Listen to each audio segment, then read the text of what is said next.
The task given us to establish the Ghana Gold Board was an urgent task because the president made it clear right from the outset that the Gold Board was central to his economic revitalization agenda.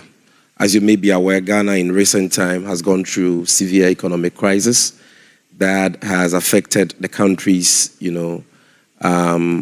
traditional sources of forex earnings. And so we had to think outside the box and work with the central bank to explore local opportunities. And one of that is the Gold for Forex program of the Bank of Ghana. And we knew that through the Gold Board, we could ramp up gold purchases and exports, and for that matter, and accelerate foreign reserve accumulation to support our national currency and the economy as a whole.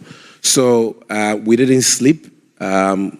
We worked with various stakeholders, the media, civil society organizations, Nananom, small-scale miners across the country, the traders, and all stakeholders to develop what some have said is one of the best, laws we have as a country, the Gold Board Act 2025, Act 1140. So the speed with which the act was passed was as a result of the urgency with which we approached the work and the fact that we allowed stakeholders to own the process. And so you realize that we didn't encounter any pushbacks from any stakeholders because right from the get-go, they were involved in the process. They bought into the objects of the Gold Board and the necessity for same, and they supported us. Parliament also did what was expected of them. And so that is why today we have the Gold Board established. I think that any patriotic, Ghanaian and any reasonable human being who has lived the disparity between our country's huge, prospects relative to our rich mineral deposits vis-a-vis our actual, reality, would agree that something had to be done. For long, we've been one of the leading producers of gold in Africa, but we struggle to get simple forex to support our currency. Why? Because the gold is produced mostly through illegal means. That is for the ASM sector.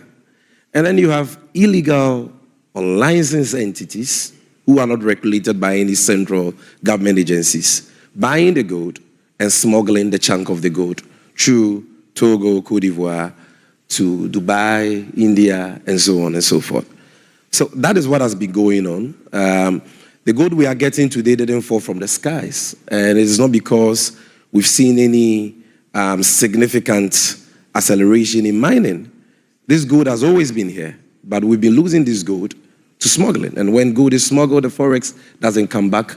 The state is deprived of the much needed revenue for development.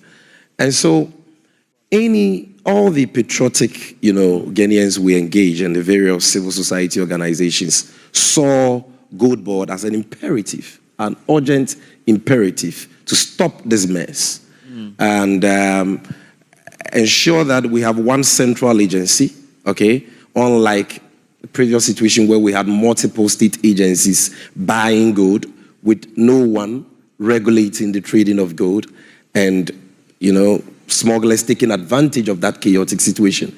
We now have a central agency streamlining and structuring gold trading, licensing all players involved in the trade, and ensuring that everybody adhere to one common code of conduct on responsible sourcing, legal exports, and so on.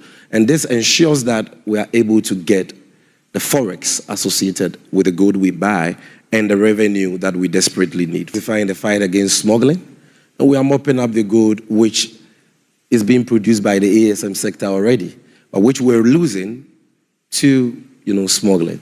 That is what we have done.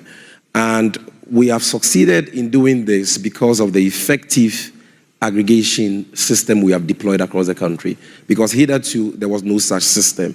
Miners had to travel long distances before they could sell their gold.